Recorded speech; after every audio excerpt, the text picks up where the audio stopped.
They called it a celebration. Candles burned in every window of the plantation house. Music drifted across the yard. White dresses, silver plates, laughter that carried into the fields. It was the master's wedding day, and the man pouring the wine knew every single guest would be dead before midnight. He had been invisible his entire life, a stable slave, a servant who listened more than he spoke, a man everyone trusted because no one ever feared him. That was their mistake. The plantation sat on the edge of the river, deep in the south, where land was rich and mercy was poor. The master was known for his cruelty, even among other slave owners. He beat men for slowing down. He sold children for crying. And he kept records not of births or deaths, but of punishments. The slave who served him had been there since boyhood. He cleaned the stables, prepared meals, carried messages between houses. And because he was quiet, they assumed he was broken. They never noticed what he learned. He learned which keys opened which doors, which servants tasted the food before serving it, which guests demanded refills, which dishes were prepared hours early. Most importantly, he learned that on wedding days, rules were relaxed. No food tasters, no caution, only indulgence. The bride arrived just before noon. Carriages lined the road. Dozens of guests flooded the house. And in the kitchen, chaos ruled. Orders were shouted. Trays moved constantly. Wine was poured and repowered. The slave was everywhere. No one questioned him. He had carried food in that house for years. That afternoon he was given a task no one else wanted, to prepare the special wine reserved for the master's table. A rare honor, a fatal one. What no one knew was that for months the slave had been saving something, not stolen, not bought, collected, from the edge of the woods, from plants everyone avoided, from things animals refused to touch. He didn't experiment. He didn't rush. He waited, because poison doesn't forgive mistakes. By sunset, the ceremony was over. The guests moved inside. The feast began. They toasted the groom. They praised the bride. They drank deeply. And the slave stood nearby, refilling glasses with steady hands. The master laughed louder than anyone. His new wife smiled beside him. Their families leaned in close. None of them noticed the slave's eyes. Not angry, not wild, calm. The first man collapsed before the main course ended. A cough, a gasp, a sudden fall. They thought it was drink. Then a woman screamed. Another guest dropped his fork. Another fell from his chair. Confusion spread faster than panic. The music stopped. People stood up and then fell. The master rose to his feet, shouting for help. His voice cut short mid-sentence. He reached for the table, missed, and hit the floor. What followed was chaos no one had prepared for. Guests vomiting, bodies shaking, some crawling toward doors they would never reach. Servants ran, not to help, but to escape, because they understood something the guests didn't yet. This wasn't sickness. This was design.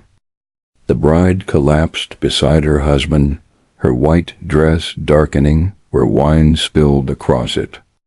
By the time anyone reached the door, it was too late. The slave had already disappeared. They found him days later, or rather they thought they did. A body was pulled from the river, broken, unrecognizable. They buried it quickly, declared justice done. But they were wrong, because the slave had planned that too. The body wasn't his, and by the time they realized their mistake, the trail was gone. The plantation never recovered. The house stood empty. The land was sold. The records burned. No wedding guests ever returned home, and no one ever proved what happened. But among the enslaved communities nearby, the story lived on, not as a warning, as a legend of the man no one feared, who waited, who learned, who struck once and vanished. They never sang his name. They whispered it, because some stories aren't meant to be celebrated. They're meant to be remembered, and some silences are earned. They searched for him anyway. Men with dogs combed the woods. Riders followed the riverbanks for miles. Posters went up in nearby towns, though none described his face clearly, because no one really remembered what he looked like. That was the strangest part. They could describe the master's boots, the bride's necklace, the silverware on the table. But the slave? Just impressions. Quiet, average, always there. Which meant he could be anywhere. Weeks passed, then months, and something else began to happen. Other plantations changed their rules. Food tasters returned. Servants were watched. Keys were locked away. Trust evaporated. Every cup of wine became suspicious.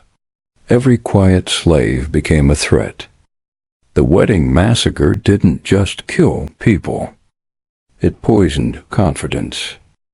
In one nearby estate, a mistress refused to eat until her husband tasted first. On another, servants were beaten for touching plates too long. Some masters banned celebrations altogether. But fear has a cost, and it spread faster than discipline, because enslaved people noticed. They saw the panic, the glances, the sudden caution. For the first time, power hesitated. Years later, travelers claimed to meet a man upriver. He worked odd jobs, spoke little, never stayed long. Some said he healed animals. Others said he cooked better than anyone they'd met. When asked his name, he smiled and gave a different one every time. No records followed him. No chains ever did. Historians would later debate the story. Some called it exaggerated. Others denied it completely. Too extreme, they said. Too organized. Slaves didn't plan like that. But the plantation records told another story. An entire wedding party gone. No survivors. No trials. Just absence. And among the enslaved, the meaning was clear. He hadn't acted in rage. He hadn't lashed out. He had waited. He had chosen the moment when cruelty was most vulnerable, when arrogance relaxed its grip, and he reminded the world of something it tried to forget. Silence does not mean submission. Obedience does not mean loyalty. And the most dangerous man in the room is often the one no one sees. The wedding was remembered as a tragedy, but in the shadows it was remembered as proof that even in chains a man could still decide. When the story ends, The plantation never recovered. Not because of money, not because of land, but because the story refused to stay buried. Every year, when wedding season came, whispers followed it. Servants spoke quietly while laying tables. Brides noticed hands trembling as cups were filled. Masters watched their own kitchens like enemy territory. Celebration became tension. One planter tried to make an example. He gathered his slaves and announced new rules. Public inspections. Harsh punishments. No more secrets, he said. That same night, someone poured poison into his dog's bowl. The dog died before sunrise. No one ever tried to tighten control again. Fear changed sides. Masters began eating alone. Trust fractured within families. Some sold off their slaves not out of cruelty, but paranoia. They didn't know who might be watching, who might be waiting, who might remember that wedding, because the poisoner was never caught. And that mattered more than if he had been. Among the enslaved, the story evolved. It wasn't told as violence. It wasn't told as revenge. It was told as patience. He learned their habits, their rituals, their blind spots. He didn't strike when angry. He struck when invisible. And that lesson traveled farther than chains ever could. Decades later, abolitionists recorded rumors. A wedding ghost, a cook who vanished, a night when power collapsed without a single scream.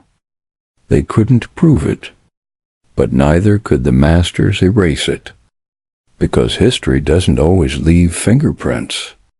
Sometimes it leaves fear. Sometimes it leaves silence. And sometimes it leaves a question that never stops haunting the people who once believed they were untouchable. How many others were watching? No one ever found a grave. No name was carved. No reward was posted. No body was dragged through the square as a warning. That absence unsettled them more than any execution ever could, because punishment only works when there's someone to punish. Years passed. New masters inherited old houses. They heard fragments of the story secondhand, laughed it off, called it superstition, until they noticed the same behaviors. Food tasted first by servants. Meals delayed for no reason. Weddings scaled down. Guest lists shortened. Kitchens locked. Not because of rules, because of memory. One young heir tried to prove the fear was nonsense. He announced a grand wedding. Hundreds invited. Full feast. Open kitchens. The enslaved workers listened in silence. The wedding went on without incident. And yet, 3 days later, the heir fell violently ill. Doctors blamed spoiled wine. Relatives blamed weather. But the servants noticed something else. No one else was sick. Only him. He survived. But he never hosted another celebration again. The poisoner's legend changed shape. Some said there was never just one. Others said the original man trained others before disappearing north. A few believed he never left at all, that he simply became a shadow, moving from plantation to plantation. The truth didn't matter anymore. Belief did. What terrified the masters wasn't poison. It was the idea that resistance no longer needed weapons. That power could be dismantled quietly. That control depended on trust, and trust was gone. Chains could bind bodies. They could not bind doubt. By the time the Civil War arrived, the story had already done its work. Plantations stood uneasy. Authority felt fragile. Masters slept lighter. Not because freedom had arrived, but because fear had learned how to walk softly. And long after emancipation, when former slaves spoke of survival, the wedding was mentioned again. Not with pride, not with celebration, but with understanding. Sometimes the loudest rebellion is the one that leaves no witness, no confession, no closure, only a legacy that reminds history of one simple truth. Power lasts only as long as people believe it cannot be touched.